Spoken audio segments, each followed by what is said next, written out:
Hello Booktube, it's Elena here. So I'm going to start off my video for June. I'm going to try and vlog, maybe do like weekly vlogs of my experience for Bookbuddyathon. I'm doing it with Tracy. If you didn't know, we're running Bookbuddyathon again throughout the month of June. It's quite casual and there's only 5 prompts, so the aim is to sort of read 5 books in the month. So I'm using this sort of opportunity really to read bigger books that are on my TBR, but I'm also taking part in another readathon at the end of the month. I'm going to be taking part in Romanceathon, which I'm really excited about, so there's prompts for that as well. So what I've done is I've split up the books on my TBR. I've got my Bookbuddyathon TBR I'm going to try and get through in the first half to 3/4 of the month, but then I've also got my Romanceathon TBR for the last week, and then as well as that I've got my big book that I pick every month, and I've also got the book that was recommended by you, the subscribers. I wrote a list of them last year that you gave 5 stars to, and I'm sort of working my way through those. So this week I'm going to be initially at the very beginning of the week tackling the big books where I've separated them into 5 weeks, and I'll be reading a certain chunk each week. So let me just show you those quickly. So the first one of those is Euphoria. Now this isn't one of the big books I've split into chunks, so I don't know why I've just said that and then got a totally different one, but I will be concentrating on this week. I'd like to get this finished this week. It's Euphoria by Lily King. This was a book that was recommended by one of you guys, and is also a book that I'm reading for part of my in real life book club, although it's not really in real life now because we have to talk about it via FaceTime. But me and my friend Harriet, who is the librarian at my school, are in a little book club, just the 2 of us at the moment, and we have decided to read this one. It's set in the 30s, and it's about 3 young anthropologists in New Guinea, and I think I've read about 10 pages of this so far, but I might have to reread them. I think I read them late at night. I have got the audiobook of this, but I'm not really keen on the narrator's voice. It's yeah, I don't know, I'm not keen on it so far, so I might read this in real life. I might read the actual copy, so I'm looking forward to trying it. It's sort of got that idea that I like, this idea of sort of going out into the wild, going into the jungle, these 3 anthropologists. I like the idea that it's set in the 30s. So one of you has given this 5 stars, so it's definitely something that I should try out. So I'm hoping to fill you in a bit more about this as the week goes on. And then there's 3 books that I have picked this month, or have been picked for my TBR for various things, that I've split into 5 parts. So there's 3 that I need to get through my first chunk of. The first one is my buddy read. So one of the prompts for Bookbuddyathon is to buddy read with your buddy, which is the main idea of this. This is where it sort of stemmed from originally, was the idea of getting a buddy and reading together, and reading a book together and discussing it. So we are reading, me and Tracy from Flamingo Reads, we're reading Sari by Sue Dharmapala. So I've got my first chunk of that to read this month, which is about 137 pages. I haven't got this on audio. I don't know if there is an audio for it, so I'm going to be reading this. So I shall be starting this at some point this week. And then the other book that's on my TBR, which fits the prompt of a book that Tracy gave 5 stars, I believe. I think that's it, and it's one that's been on my shelf for ages. Loads of people in my real life have given it 5 stars, and that is Shantaram by Gregory David Roberts. As I don't know much about this. I think it's based on this man's real life. It's about a man who escapes from an Australian prison. I think he ends up in India, becomes part of sort of drug running and guns and maybe mafia and all sorts of different things. And for everyone that's read it, says how readable it is, and even though it's chunky, it's a book that they got through really quickly, and how well written it is, and how much they enjoyed it. So it's one that I'm looking forward to trying. And then just to mix it up a little bit this month, I picked out of my big book pot. I've got a list of books that are on my shelf that are really big ones that I sort of sometimes bypass because I get a bit nervous, because I think they're a bit time consuming, and so I put them in a pot this year, and I'm taking them out. So the one that I picked is like the biggest one ever, is The Priory of the Orange Tree by Samantha Shannon. This is a beast of a book. It's it feels bigger than maybe it actually is. It's just over 800 pages. It's really hard to hold in your hands. I have got it on audio, so I'm going to be reading and doing the audio and sort of intermingling the 2. But I've got my chunk to read this week of that, which is about 171 pages. I think I need to read a day to sort of get through it in the week. not a day, 171 pages I need to read in the week to get through it in the month, so that I can get my 5 sections done. Something that I found that's really interesting about these, actually, I was just adding them to my Goodreads, is that all 3 of those books that I'm reading chunks of each week have over 4 as their average rating, star rating on Goodreads. So I'm hoping this is going to be an amazing month of 4 or 5 star reads, because if a book's got over 4 of an average rating, I think that's pretty good, really. It means that a lot of people have enjoyed it, and it's not like it's just 2 people that have rated it either. They've got a lot of people that have rated the book, so I'm excited to get stuck in. I've got my my princess t-shirt on, my girl power princess t-shirt on, because you know, why not? And also it's one I bought for Disney, and I can't wear it at Disney because I didn't get to go, but you know, future and all that. So I'm going to start these books today. I will come back to you at points in the week, maybe film a few things that we're doing, but I mean, you know, I'm shielding, so I'm stuck in the house, so I can't really take you on any fun adventure walks or anything, or even in the car, because, you know, can't go anywhere. So I will try and film maybe some bits in the week, and I'll also come back to you and tell you what I'm thinking of the books, my initial thoughts and all that. And yeah, so welcome to Bookbuddyathon, week 1, and let's see how we get on. I don't think I've rushed to set up a camera as quick as I just did.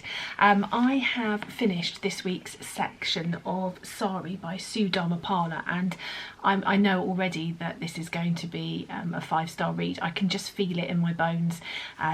It is just brilliant. So basically, our main character Neela is considered ugly and not suitable to marry anybody.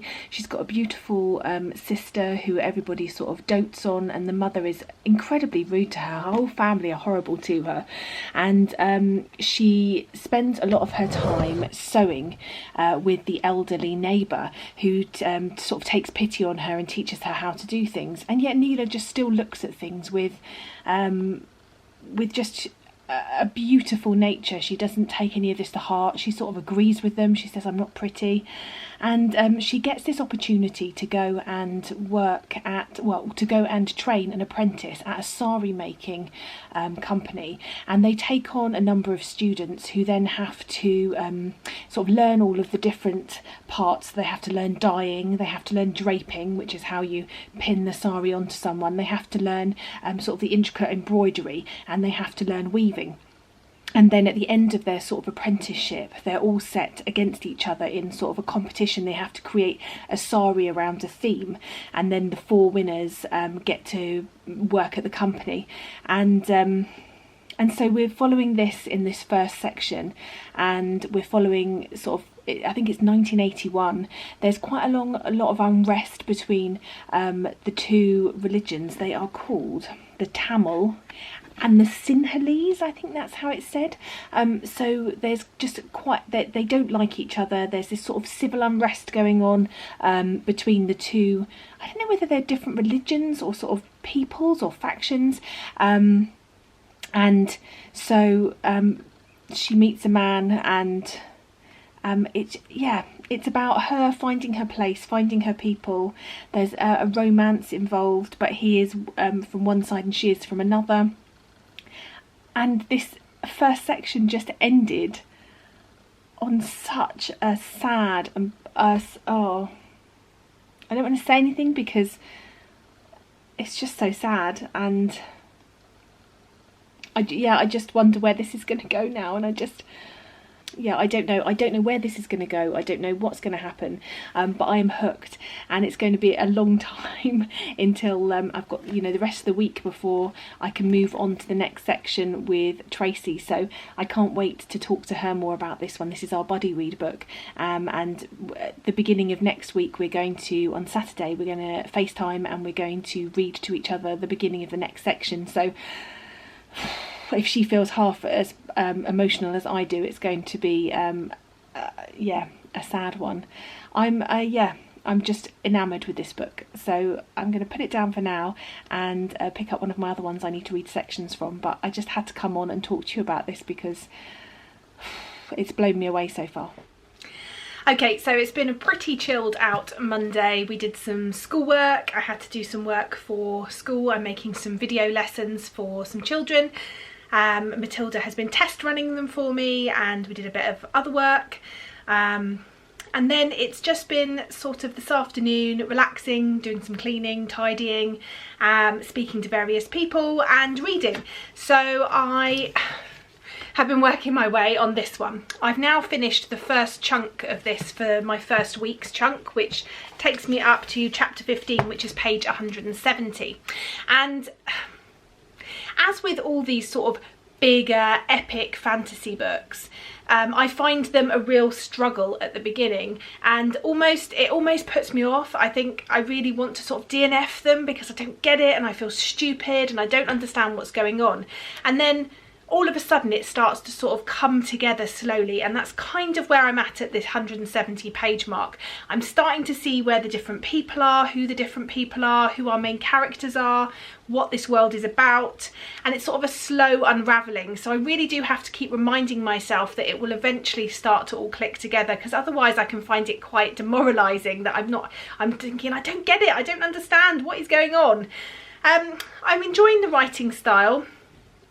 From what I can gather, the whole idea of this is that we're going to be following three main female characters. We've got the queen of this place called Innis, and she is, she's queen, she's sort of, you know, ruling everybody, and it's always ruled by queens, and she needs to find someone to have a baby with, and they always have girls, and the girls are the successors, and I think she's 30 or coming up to 30, and she needs to get a wriggle on, they reckon, and she's sort of all powerful. And they believe that she, or the queens, are able to keep at bay these sort of dragon-like creatures. They're called the worms, I think, and they're sort of these horrible beasts that have been sort of kept at bay in theory by the queens for these 1,000 years. No one's really seen them, but they've started to sort of come back slowly since the beginning of this book. And then you've got a lady called Ede, who is a maidservant of the queen, but actually isn't. She's sort of infiltrated, and she is a sort of a protector. She's grown up at this Priory of the Orange Tree. She's some sort of magical, she's got magical abilities of some sort, and she protects the queen from intruders. But we don't quite know much about the Priory yet, or much about the reason why, and I'm sure that's going to sort of unravel. And then we've also got a girl called Tane, who is trained to be a dragon rider, and she's the one that I know least about at the moment. I know that she's trained to be a dragon rider. She's going through some ceremony, and so there's a difference between the worms and the dragons, and yeah. And then there's people that sort of worship the dragons, the draconic, I think. It's quite confusing, and I'm hoping that by the end of next week's chapters it will have settled in a bit more. I might go and watch a few videos of people talking about this book to see if I can sort of get to grips a bit more with the storyline. But so far the writing style is nice. I'm liking the ideas behind this. I just need it to come together a bit more. I think I just need a bit more of the world to sort of settle with me, and a bit more of the different characters, so that I can kind of see what is going on, and what the whole point of the book is, and what the motivations are. And yeah, so I'm sure it will unravel. I've still got rather a lot left, so that is the plan, is to put this down now and pick it up again next week. So out of the books that I have to read sort of a chunk from the week, it's now just Shantaram that I need to read my weekly chunks. So I'm going to move on to Shantaram probably tomorrow now, because I'm doing my Just Mercy film watch with Tracy tonight. We're watching Just Mercy together via FaceTime, so we can talk about it. As one of the challenges in the Bookbuddyathon this time was to watch a book movie adaptation with your buddy in some way. You could be talking via Twitter or however you want to do it, but we decided we're going to try and do it via Skype. So we're doing that tonight, and it's about 6:30, 6:45 now, so I've got to do bedtime and bath time with my daughter. Then I'm going to watch that with her, so I probably won't read any tonight, but I'm hoping tomorrow I'll do my chunks of Shantaram, and that leaves me Wednesday, Thursday, Friday, Saturday, Sunday to just get a chunk of the other books done, ready for next week, hopefully. We shall see, but so far so good. And there's not really a lot of clips I can show you in between reading, because I am not doing an awful lot. I haven't got a whizzy tasting coffees, I can't show you all of that. I haven't got you know, much aesthetic. We're not going outside, so I may do a bit during the week, but really it's just going to be coming in with this and telling you my thoughts. But so far, it's okay. It's settling on a 3-star at the moment. It needs to sort of come together a bit more for me to move up. So I'll come back to you when I've read some more tomorrow. Hi, so it's Tuesday morning and it's been a morning. I've not been feeling great today, bit of a tummy ache. Just thought I'd share that with you. But it was a bit of a late night last night. Me and Tracy did our challenge, which was to watch a book movie adaptation together. It worked out really well, actually. I had my one headphone in this ear attached to my TV so I could watch the film, and then I got a different pair of headphones and I attached that to my iPad and had it in that ear, and that was on Skype to Tracy, and she did a similar thing. And so we watched Just Mercy together, which is a book adaptation of the book Just Mercy by Bryan Stevenson, which is such a powerful and brilliant book. And I read the book and I wanted to watch the film, and Tracy, now having watched the film, really wants to go and read the book. I just think it's such an important story to be told. It's something I didn't know anything about before reading the book. And I think the more that we can educate ourselves on things that are going on out there that may be outside of our little bubbles is really important. In case you haven't been aware of the book or you don't know much about it, Bryan Stevenson went to Harvard to study law. And when he left Harvard, he decided that he wanted to set up the Equal Justice Initiative. He was now a trained lawyer. He wanted to speak and help people that didn't have fair representation when it came to their trials, and he wanted to look out for those that didn't have the financial or perhaps educational means to help themselves. And so after setting up this initiative, he went and moved to Alabama, and he started working with prisoners on death row. He met a number of prisoners, and one of them was a man who was Walter McMillan, nicknamed Johnny D. He was in prison on death row for being accused of murdering an 18-year-old girl in 1987 at a dry cleaners, and the whole case that had been brought against him had just hinged on one bit of evidence, which was a witness statement from someone, a white man, who said he had seen Walter, a black man, do this. And it was fairly obvious at the beginning that that Walter hadn't done it. Walter had spent the whole day at a fish fry up with his family. There was you know, more than 10, maybe 20 people that had spent the whole day with him, but they weren't asked.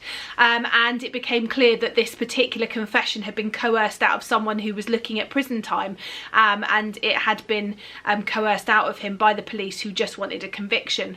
And he'd spent 6 years on death row before Bryan decided he wanted to try and help him. Obviously he was quite reticent of the help, and the story follows the book follows more than just Walter, but the film concentrates mainly on this story, and at the end we get some idea of some of the other people that he's helped and how difficult it is to help them, how he was threatened, and the barriers that were put in the way by people who were keeping this system of corruption continuing to play out, and that you know, people in power were abusing that power in order to make themselves better. And many of the people that had been involved in the original case had now become, you know, the police officer involved was now the chief of police, and had bettered themselves through this particular case, and obviously hadn't done the family of that poor murdered person justice, because they'd imprisoned the wrong person, merely because Walter had stepped out on his wife. He had cheated on his wife a few months earlier with a white woman, and the white woman had a husband, and the husband found out, and so Walter was then made a scapegoat for anything that was going wrong. You know, he was labelled as a drug dealer, he was labelled as a drug lord, and so his family said it wasn't much of a stretch for them to just pin murder on him. It's a truly powerful book. The film I thought was a great adaptation. It had Jamie Foxx in. I thought he did a superb job, and I really thought it was a very well done film. Depressing that so many people are in this situation, but as current events are showing us, not uncommon, unfortunately. And so it was quite poignant that we were watching that film actually at this particular time, because we all need to educate ourselves more on what we can do to help and the things that are happening to people in the world. I'm now obsessed with finding myself a diamond painting kit. My daughter had a little diamond painting kit where she's been making little tiny Disney figures, and they were small. They don't take too long to do, but I did some for her yesterday, and I really enjoyed it, and I thought it might be nice to do that whilst listening to an audiobook. So I'm currently scrolling through the options on Amazon to see if I can find one that I want to do.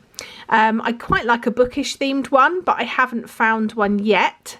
That's not to say I won't find one. So I'll show you the ones that are in my basket in a minute, and we'll go through the process of seeing which one I'm going to pick.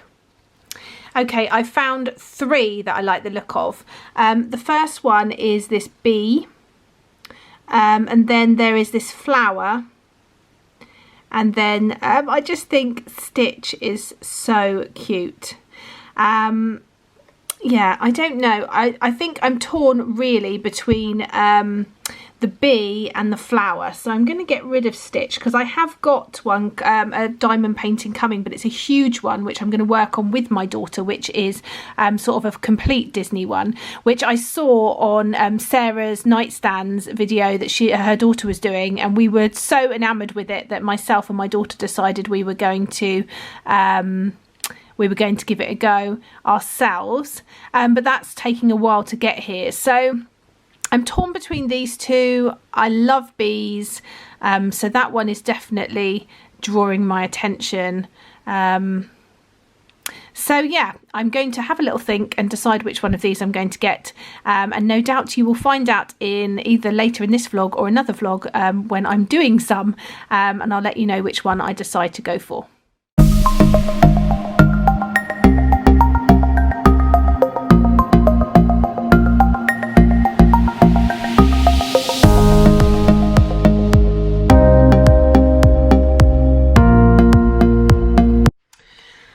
So I thought I'd just talk to you today while I was doing my makeup, which consists literally of my Max Factor Warm Almond Miracle Touch, which I just use to go round and even my skin tone a little bit where I've got spots or sort of red patches.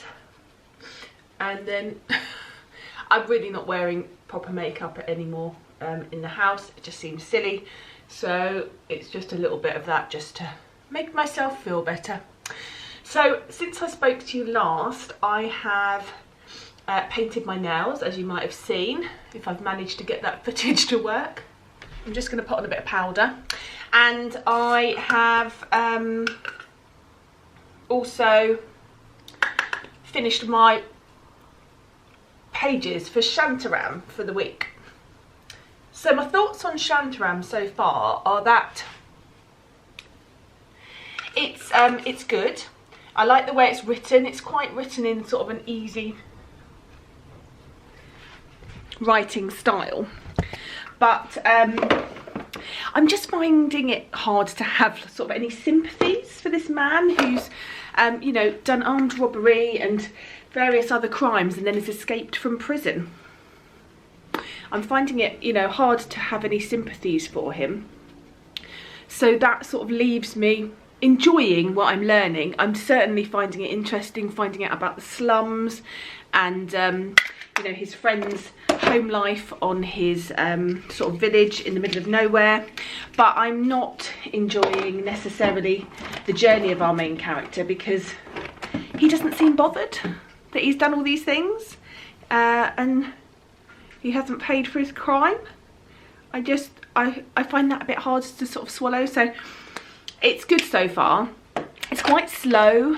It's sort of, I think I've got to expect it to be slow. It's a really long book. It's sort of 800 pages, and it's just a lot about what's been going on in his life and his discovery and the things that he's discovered. So it's going to be a bit slow, and that's okay. So I just need to get used to something different, because I've, you know, for the last 12 weeks, I've just been used to reading sort of romance books, which go really fast, books that sort of keep me going. And I think I've heard from a lot of people it gets going more as it gets into it, and you get really more sort of dragged into the story and sucked in. So I'll wait and see what I think about that. One thing I'm really enjoying with it is that it's I'm listening to it on audio whilst I'm reading along. And the narrator does a really good set of accents. He does the Australian accent for our main character, and then he does sort of an Indian accent from the other characters, which I think works really well. French for Didier, one of our characters. So if you didn't know the story of Shantaram, I should explain that first maybe. Gregory Roberts was a convicted criminal in Australia, and he escaped from prison. This is a true story. He escaped from prison and managed to find himself in India, where he, at the moment, is sort of learning the lay of the land. He's been learning some some of the Indian language. I think it's Hindi that he's been learning. And he has sort of hired himself, this man, to sort of help him learn the lay of the land, to find out about India, to take him on tours, to take him around. And he's sort of learning about things. And he's now found himself living in the slums in India by choice, and he's become their sort of makeshift doctor, because they're all very poor and uneducated, and he has done some sort of medical stuff before. He's trained in sort of first aid, and his friends had given him a first aid kit before he sort of left, and left Australia. So he's got this first aid kit, and they think it's brilliant, and he's sort of helped people, and now they queue up every day outside his shack in the shanty for him to sort of work on them and try to heal their various ailments. So that's where we're at the moment, and there's some characters come into it who are obviously part of sort of a mafia in India.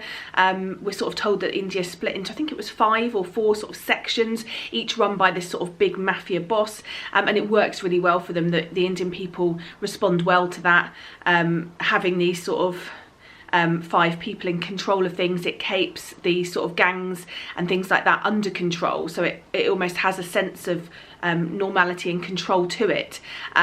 So we're finding out a bit more about that at the moment. So I'm quite enjoying that, but I finished my chapters for the week. So I'm going to move on to one of my other books now. I'm going to try the reading in verse. These Things I Know Are True, I think it's called. I'll pop it up here because it's downstairs. I struggle with books in verse, and I want to see if it is all books in verse or whether it's just some.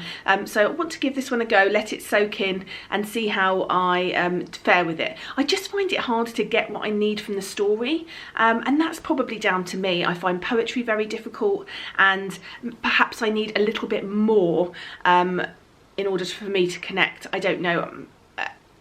I think it's a personal thing, but I'm going to give this one a good go and see how I get on. Something that I wanted to tell you about that I've been playing, which I'm in love with, is called Stuffed Fables. And I've been toying with various different board games. I've been playing a lot of the escape board games, Unlock, exit games, Deck Space, and a lot of games that I can play solo.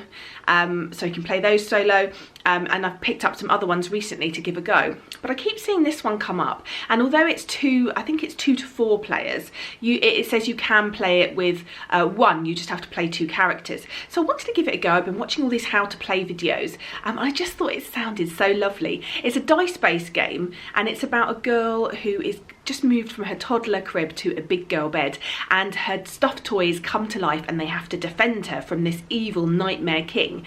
And so you're playing the stuffed toys, and you are going on these adventures, and it's told through this book that you read bits of story to and move around the pages of this book, defeating bad guys and collecting information and just basically looking after your young girl. She's never really given a name, and there's sort of 7 stories I think in this. So one story, I did story 1, which was sort of learning how to play it whilst watching some tutorials at the same time, and it took me about 2 hours. Now I think if you were playing and you knew what you were doing, it might only take you an hour to an hour and a half max. So I'm going to play again tonight because it's Jamie's night. Tuesdays and Thursdays Jamie works in the evening because he needs to get a bit of extra work done, so I tend to do something myself rather than doing something together. So I'm going to play round 2, which is story 2 of this tonight, and I'm really excited. And I think from what I can gather of the story so far, even if you do all 7 stories, you can still go back and replay because it will never play the same. There was pages from story 1 that I didn't get to because I went on a different journey,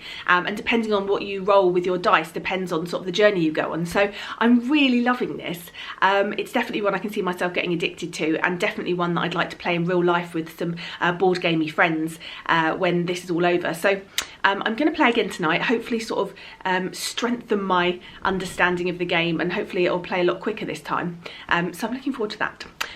But yeah, I'll come back to you when I've got a bit more. We're going to do a bit of homeschooling now, and this afternoon me and Matilda have both got diamond painting, so we're going to put on one of her audiobooks. We're listening to Nellie the Monster Sitter by Kes Gray, who's also the author that wrote the Daisy books. So if you have got children and they've enjoyed the Daisy books, which we loved, we read all of them, then Nellie the Monster Sitter is such a good series, and I think they've reprinted them.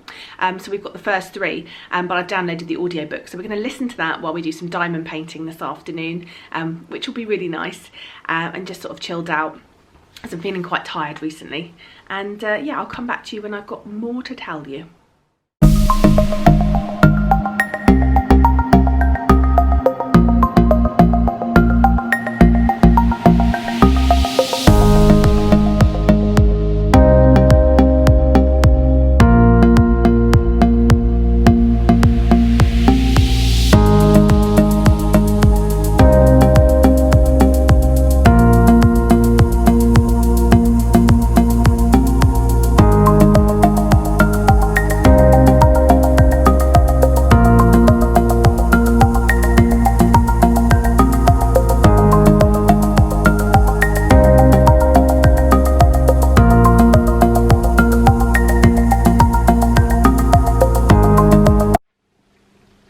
Okay, so it's now Friday of the first week, and I have been enjoying this week.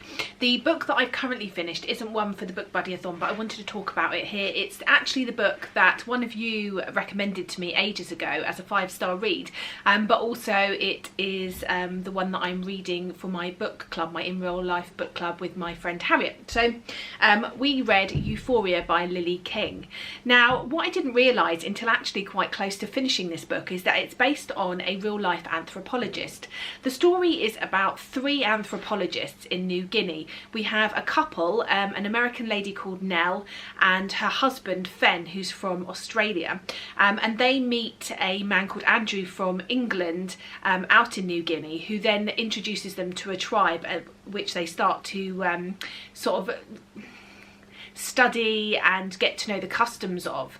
And this book is sort of rich in description of the tribes and their sort of rituals and habits, and it's also about these 3 people and how their lives become intertwined, and there's sort of a love triangle that goes on. One of the things that I think this really looks at well is how this presence of outsiders and different people into these tribes really disrupts their careful balance of life, and causes quite a lot of problems and distress for the people that live there, and yet they still allow them in to get to know them and to learn more about their customs. I think really part of the this book sort of questions whether the risks are worth it, whether what you're doing by studying these people and learning and gaining knowledge about them is as important as the risks it takes with these people's lives and with these people's sort of natural balance of their sort of ecosystem and their lives and their sort of customs, really. I definitely feel like Nell in this is much more interested in the lives of the people and maintaining that balance, whereas Fen is much more interested in what studying these people can get to him in terms of notoriety and fame, and he feels a little bit emasculated by his wife, who has achieved a lot more fame than him in the field of anthropology at the current time, and you can sense that. And there's also some problems with their relationships. They're trying to get pregnant, she's not able to, he struggles sexually, and I think, you know, all of that is sort of highlighting his sort of impotence, his feeling of impotence with being unable to sort of achieve the notoriety and fame that he wants to surpass his wife. And then you've got Andrew, who is out of his element. He's always felt like the underling in his family. He's the last one left apart from his mother. His two brothers, who were sort of much more the ones tipped for fame and genius, have both unfortunately died in wars, and so he is left behind and is constantly aware of feeling like he's a disappointment to his family. And he is sort of latched onto these people. He spent 25 months on his own as the only sort of British person or English speaking person in this foreign land, and he latches on to Nell and Fen and really sort of wants to sort of become part of them and share their sort of intellectual conversations and conversations about the tribes. So the person that this book is actually based on is called Margaret Mead, and in the 1920s she became quite famous for looking into the Samoan people, and especially she was quite well known for looking into sort of the sexual practices and the coming of age practices, and was quite, you know, it was quite a risque thing to be doing at the time. And in 1933, which is here, this is following you know, a fictionalized account of this expedition she went on with her second husband Rio, who is obviously depicted in this as Fen, and they met and worked with someone called Gregory Bankson, who is obviously Andrew in this case, and who then later became her third husband. And I just love that Lily King has taken a real life person and then fictionalised what it might have been like to go out there and do these studies at a time where this was very, very new, and there wasn't any sort of regulations or any set practices in place. They were sort of just flying by the seat of their pants, and I thought it was beautiful descriptions, and really great sort of descriptions of the tribes, and it was quite evocative of being in this jungle. Especially there was a point in the book where Andrew gets some sort of malarial type sort of fever, and this kind of feeling of being out of it and not knowing where you are, I thought was quite interesting, and I enjoyed the sort of descriptions that came with this. So I really enjoyed this. It's not quite a 5-star for me, but I did think it was really good, so I'm going to give it a 4 stars. So I've still got 3 Things I Know Are True, which is a story in verse, so I'm going to try and get that finished this weekend, and maybe read one of my other books as well before I start again next week on the chapters for the week. Of the 3 books that I'm reading chapters a week, I've got Sari, Shantaram and Priory the Orange Tree. I'm definitely more excited to get back into Sari out of all 3 of the books. That's definitely one that I've been sort of yearning for this week, to find out what happens next. It was such a moving and interesting first portion. I can't wait to see where the writer's going to take us, so that's definitely one I'm looking to sort of get stuck back into. And actually I'm going to start the next section for that on Saturday, which is tomorrow, because Tracy and I are going to be doing our weekly FaceTime call where we're going to read to each other from the book. So we're going to read the first few chapters of this next section between us to each other, and sort of discuss our thoughts on it so far. So I'm really looking forward to that, and yeah, so I'll catch up with you a bit later. We're going to do a bit more diamond painting later, and Matilda's going to do some actual painting because she finished her diamond painting yesterday, and we're doing a bit of schoolwork and just sort of generally mooching along as usual. So I'll show you a little bit of what we do, and I'll come back to you a bit later with what I've read.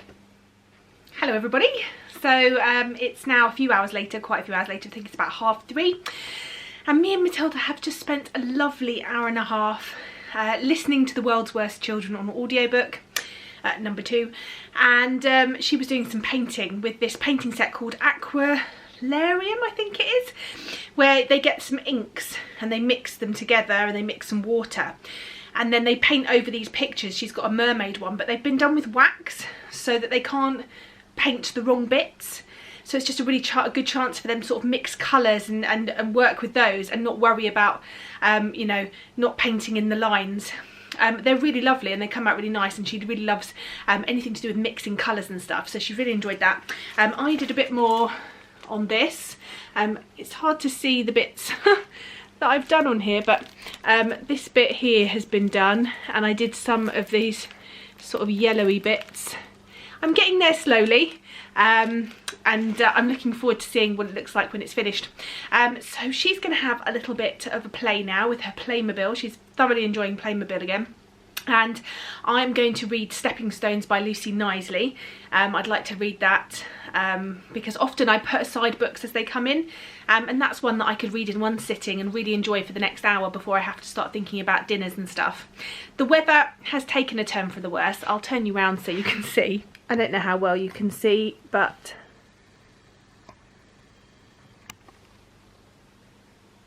it's raining. Yep, it's raining. But you know what, that's okay with me. Everything needs a bit of rain at the moment, and I can't go out anyway, so you know.